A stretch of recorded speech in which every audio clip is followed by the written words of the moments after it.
जय श्री कृष्ण। आप सभी का आपके अपने चैनल पर हार्दिक स्वागत है।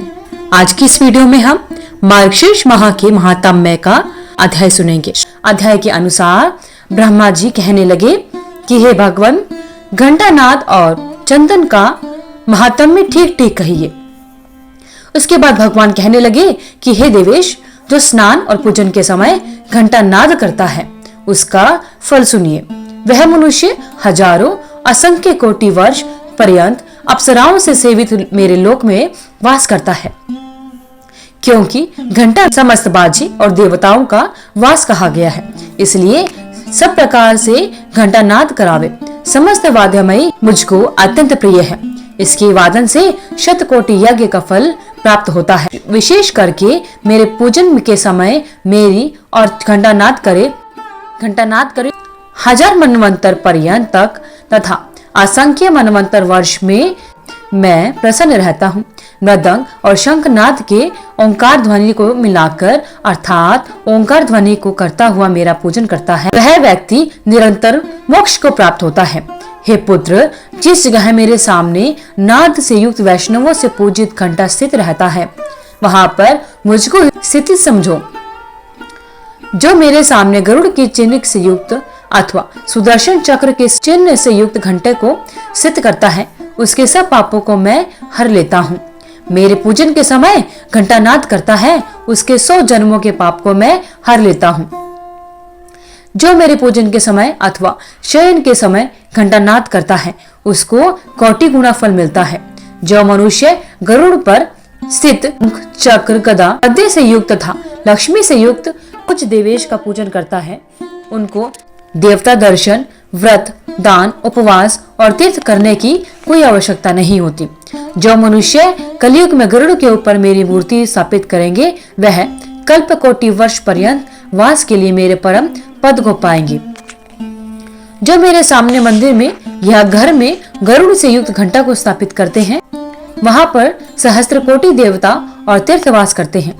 जो एकादशी को तथा रात्रि को मेरी वासना से युक्त होकर गरुड़ पर स्थित मेरी पूजा करता है, वह धन्य है। और गान नृत्य करता है, वह नरक में गए पितरों को भी तार देता है। हे पुत्र सुनो, मैं और भी घंटा के महात्म्य में कहता हूँ। जो घंटा मेरे सामने मेरे नाम से अंकित और वैष्णवों से पूजित होकर जहाँ पर रहता है, वहां पर मुझे ही स्थित समझो। जो गरुड़ से युक्त घंटा को मेरे स्नान, पूजन, चंदन विलेपन और धूप और दीप के समय बजाता है, वह प्रतिदिन मेरे सामने इस नाम से 10,000 यज्ञ इतने ही गोदान और असंख्य चंद्रायण व्रत के फल का भागी होता है। घंटानाद के साथ विधि से सहित भी पूजा सफल होती है और मेरे परम पद प्राप्त होता है। गरुड़ से चिन्हित तथा चक्र से चिन्हित घंटा कोटि जन्म के भय को नाश करता है। हे देवेश, गरुड़ से चिन्हित घंटे को देखकर मैं प्रतिदिन वैसे ही प्रसन्न होता हूँ जैसे निर्धन मनुष्य लक्ष्मी को देखकर प्रसन्न होता है। जो घंटा दंड के ऊपर शीर्ष भाग में चक्र को अथवा मेरे प्रिय गरुड़ को स्थापित करता है, वह तीनों लोकों को स्थापित करता है। जो अंत समय में घंटा के नाद को सुनता है, कोटि पापों से मुक्त होकर भी यमराज के दूत उसके समीप नहीं आते। हे पुत्र, घंटानाद के समस्त पाप नष्ट हो जाते हैं और देवताओं, रुद्रों तथा पुत्रों के उत्सव का कारण होता है। गरुड़ के अथवा चक्र के चिन्हों से चिन्हित न रहने पर भी घंटा नाद से मैं भक्तों पर प्रसन्न होता हूँ। जिसके घर में गरुड़ से चिन्हित घंटा रहता है, उस घर में सर्पों का भय नहीं होता और अग्नि तथा वज्रघात का भी भय नहीं रहता। जिसके घर में मेरे सामने घंटा और शंख स्थित नहीं होता, वह कैसे भगवान और कैसे मेरा प्रिय हो सकता है। अब मैं चंदन का महात्म्य मैं तुमसे कहता हूँ, जिसको मेरे अर्पणा करने से निसंदेह मुझे अत्यंत प्रसन्नता होती है। पुष्प, कपूर, कस्तूरी, जायफल से युक्त चंदन को अथवा मुझको अत्यंत सुखदायी तुलसी के चंदन को मेरे लिए नित्य ही देता है। मनुष्य में श्रेष्ठ कली में भगवान का भक्त अनंत युग पर्यंत स्वर्ग में जाकर वास करता है। जो तुलसी काष्ठ को मेरे लिए देता है अथवा मालती के पुष्पों से मेरा पूजन करता है, वह फिर भी माता के स्तन से दुग्ध पान करने वाला नहीं होता अथवा वह फिर जन्म नहीं लेता। मैं तुलसी काष्ठ के चंदन को अर्पण करने से 100 जन्मों में किए हुए पापों को नष्ट कर देता हूँ, क्योंकि समस्त देवताओं को तुलसी काष्ठ का चंदन अति प्रिय है। वैसे ही पितरों को भी विशेष करके अति प्रिय है। जब तक अति पवित्र तुलसी काष्ठ का चंदन मेरे लिए पूजा में अर्पित देखने में नहीं आता, तभी तक श्री खरार चंदन श्रेष्ठ है, और तभी तक अंगूर श्रेष्ठ है, और तभी तक कस्तूरी और कर्पूर सुगंधित है। जो लोग कलयुग में मेरे लिए मार्गशीर्ष मास में तुलसी काष्ठ का चंदन देते हैं वे कृतार्थ हो जाते हैं, इसमें कोई संदेह नहीं है। जो भगवान होकर कलयुग में मार्गशीर्ष मास में तुलसी काष्ठ के चंदन को नहीं देता है वह मनुष्य भगवान नहीं है। जो मार्गशीर्ष मास में कुमकुम, अंगूर, कस्तूरी, श्रीखंड और चंदन से मेरे शरीर में लेप करता है वह कोटि कल्प पर्यंत स्वर्ग में वास करता है। जब कर्पूर अंगूर को मिलाकर चंदन से और मुझको विशेष रूप से प्रिय कस्तूरी से लेपन करता है और शंख में चंदन रखकर उस चंदन मेरे लेपन करता है, तो मैं उससे 100 वर्ष के लिए प्रीति करता हूँ। जो सदैव मार्गशीर्ष मास में भक्ति पूर्वक तुलसी पत्रों से तथा आंवलों से मेरी नित्य सेवा करता है वह इच्छित फल का भागी होता है। इति श्री स्कंद पुराण मार्गशीर्ष मास महात्म्य का अध्याय समाप्त होता है, जिसमें हम तुलसी की महानता के बारे में या तुलसी का महत्व जानेंगे। तुलसी भगवान विष्णु को विशेष प्रिय है। कार्तिक महात्म्य अध्याय जो हमने सुना था उसके 8वें अध्याय में हमने तुलसी की महिमा और जालंधर तथा विष्णु के अपने पत्नी वृंदा से अवैध प्रेम की कथा को हमने सुना था। तुलसी के प्रति विष्णु के विशेष लगाव को स्पष्ट किया गया था। कार्तिक महात्म्य और मार्गशीर्ष महात्म्य दोनों में ही भगवान विष्णु को तुलसी विशेष प्रिय है। तो चलिए भक्तजनों शुरू करते हैं मार्गशीर्ष माह के महात्म्य का 8वां अध्याय। ब्रह्मा जी कहते हैं, हे प्रभु, उस यशस्वी तुलसी की महिमा का यथार्थ वर्णन कीजिए जिनकी उपस्थिति मात्र से आप अत्यंत प्रसन्न होते हैं। उसके बाद श्री भगवान कहने लगे कि रत्न, स्वर्ण, पुष्प और मोती अर्पित करने पर तुलसी पत्र अर्पण करने से मिलने वाले पुण्य का 16 भाग भी नहीं देते हैं। जो मनुष्य तुलसी दल से मेरा पूजन करते हैं वह गर्भ में नहीं जाता। उसका अर्थ यह हुआ कि उसे मोक्ष की प्राप्ति हो जाती है। जो व्यक्ति तुलसी दल से उगाकर उसके पत्तों से मेरी पूजा करेगा वह स्वर्ग में भी आनंदित होगा और श्वेत द्वीप में मेरे निवास में भी आनंदित होगा। यदि कोई मनुष्य पवित्र, सुगंधित और अखंडित तुलसी दल से कम एक बार मेरी पूजा करता है तो यमराज उस मनुष्य के पाप को जो वह उसके अभिलेख में लिखा हुआ देखता है मिटा देते हैं। जो लोग मेरी पूजा के लिए तुलसी के पत्ते एकत्रित नहीं करते उनकी जवानी, जीवन, धन और संपत्ति पर धिक्कार है। उनका सुख इस लोक और परलोक में नहीं देखा जाता। मार्गशीर्ष मास में तुलसी दल से पूजित मेरी मूर्ति के दर्शन करने से मनुष्य ब्रह्म हत्या जैसे पाप से भी मुक्त हो जाता है। यदि कोई व्यक्ति तुलसी दल से मुझे राम जी का सदैव पूजन करता है तो उसके बड़े बड़े पाप नष्ट हो जाते हैं। छोटे मोटे पापों की तो बात ही क्या करें। अगर फूल तोड़ने के बाद बहुत समय बीत गया हो तो उसे फेंक देना चाहिए। अगर पानी बहुत समय पहले निकाला गया हो तो उसे फेंक देना चाहिए। तुलसी का पत्ता बिल्कुल भी नहीं फेंकना चाहिए, भले ही वह काफी दिन का हो गया हो। गंगा जल को बिल्कुल भी नहीं फेंकना चाहिए। हे पुत्र, जब तक मेरी प्रिय तुलसी दल उपलब्ध नहीं होती तब तक मालती तथा अन्य पुष्प गर्जना से अर्थात अपनी शक्ति का बखान करते हैं। अर्थात भगवान श्री कृष्ण अपनी शक्ति का बखान करते हैं। जो मनुष्य कम से कम एक बार बेलपत्र से मेरी पूजा करेगा वह कष्टों से मुक्त हो जाएगा। वह मेरे पास आए मोक्ष को प्राप्त हो जाएगा। तुलसी का पत्ता मुझे बेलपत्र, शमी पत्र, जटापत्र, कमल तथा कौस्तुभ मणि से भी अधिक प्रिय है। अखंडित पत्तियों वाला तुलसी दल मेरे हृदय को क्षीर सागर से निकली हुई पद्य यानी देवी लक्ष्मी के समान प्रिय है। जैसे द्वादशी चाहे कृष्ण पक्ष का हो या शुक्ल पक्ष का मेरा प्रिय है, उसी प्रकार तुलसी का पत्ता भी चाहे काला हो या सफेद मेरा प्रिय है। यदि कोई मनुष्य तुलसी का पत्ता लेकर भक्ति पूर्वक मेरी पूजा करता है तो उसके द्वारा देवता, असुर और मनुष्य सभी पूजित हो जाते हैं। जब तक काले तुलसी का एक भी अंकुर नहीं मिलता तब तक असंख्य रत्न और कौस्तुभ जैसे रत्न गर्जना करते रहते हैं।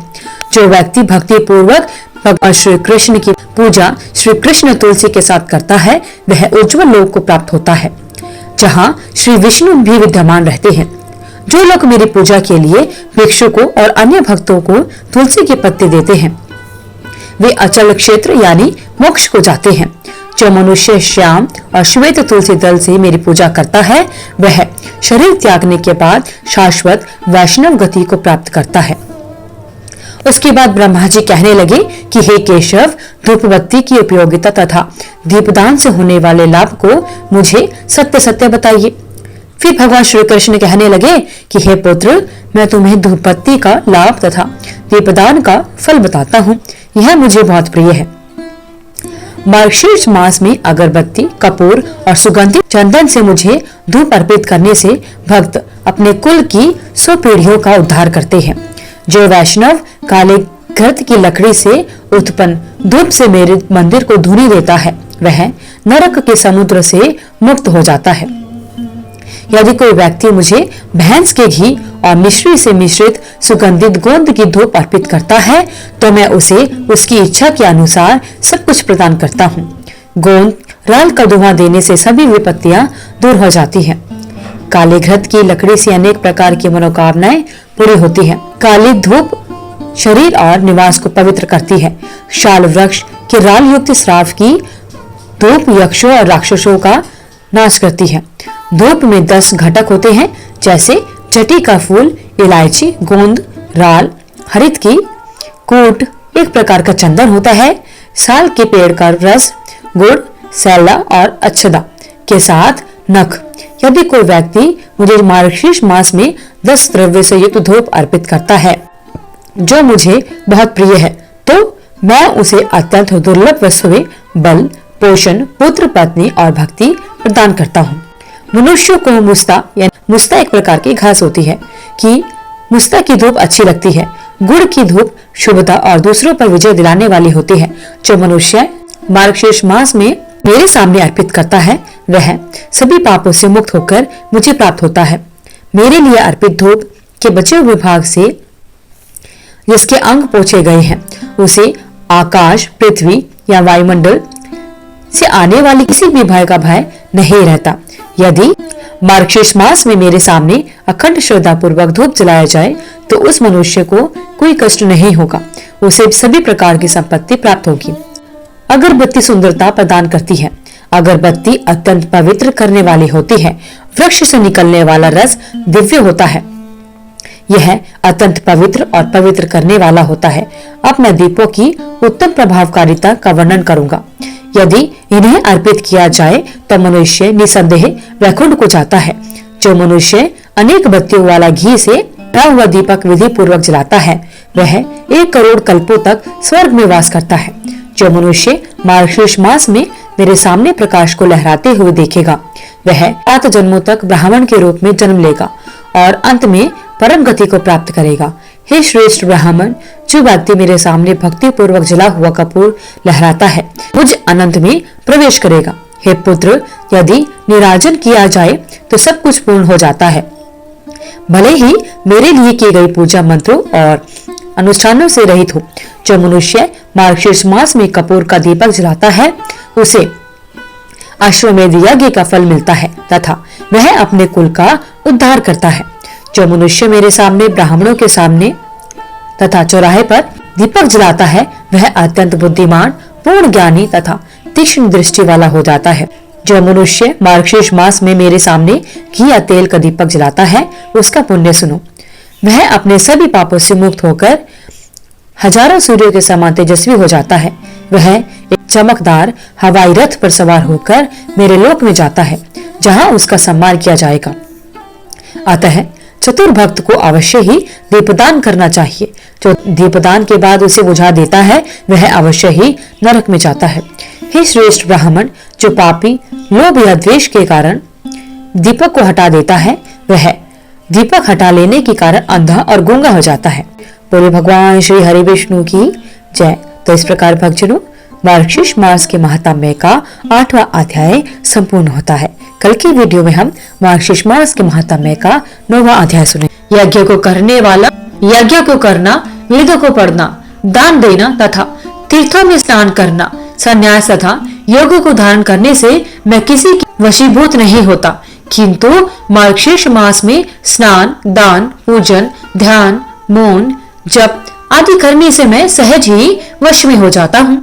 अन्य मासों में यह सब कर्म करने से वश में नहीं होता। यह मैंने तुमसे अत्यंत गुप्त बात कह दी है।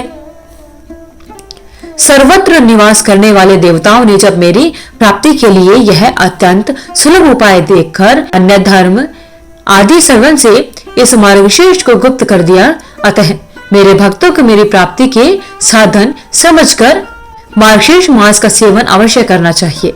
जो मनुष्य इस भारतवर्ष में मार्गशीर्ष मास के व्रत का सेवन नहीं करते हैं वे पाप रूप हैं, क्योंकि वे कली काल से अत्यंत मोहित हो रहे हैं।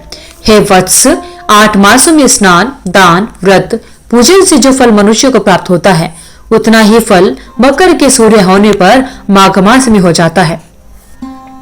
माघ मास से 100 गुना फल वैशाख मास व्रत के सेवन से मिलता है और उस वैशाख मास के सेवन से 1000 गुना अधिक फल तुला के सूर्य होने पर कार्तिक मास के व्रत करने से मिलता है। परंतु कार्तिक मास व्रत करने की अपेक्षा कोटि गुना अधिक फल वृश्चिक के सूर्य होने पर मार्गशीर्ष मास में प्राप्त होता है। इस कारण मार्गशीर्ष मास समस्त मासों श्रेष्ठ है और मुझको अत्यंत प्रिय है। हे पुत्र, जो मनुष्य मार्गशीर्ष मास में प्रातःकाल उठकर विधि पूर्वक स्नान करता है, उससे प्रसन्न होकर मैं उसकी सभी इच्छाएं पूरी करता हूँ। हे पुत्र, इसमें मैं तुमसे एक इतिहास का वर्णन करता हूँ, सो तुम ध्यान से सुनो। पहले पृथ्वी तल में नंदगोप नाम का प्रसिद्ध महात्मा हुआ। गोकुल में उसकी हजारों परम सुंदर कन्याएं हुई। मेरे कथन के अनुसार उन कन्याओं ने मार्गशीर्ष मास में विधि पूर्वक प्रातः स्नान और पूजन किया तथा भोजन और नमस्कार किया। इस प्रकार उनके व्रत करने से मैं उन पर अत्यंत प्रसन्न हुआ। मैंने प्रसन्नता से उन कन्याओं को वर प्रदान किया। इसलिए प्रत्येक मनुष्य को यथाविधि मार्गशीर्ष मास का व्रत करना चाहिए। अगर आपको इस वीडियो में दी हुई जानकारी अच्छी लगी तो वीडियो को लाइक करें, शेयर करें, चैनल को सब्सक्राइब करके बेल आइकन को जरूर प्रेस करें ताकि आगे आने वाली वीडियोस की सभी नोटिफिकेशन आप तक समय से पहुंचती रहे।